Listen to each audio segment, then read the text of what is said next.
siya.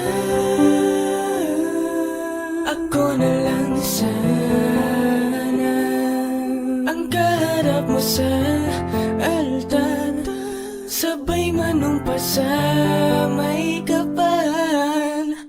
Ngunit tulira ang nangyari, wala nang paraan para masabing mahal kita. Mahal kita, nasabi mo na sa kanya, hanggang tingin na lang. Lubos man ang aking panghinayang, hindi ko magawang tumalikod na lang sa mga nakikita ko.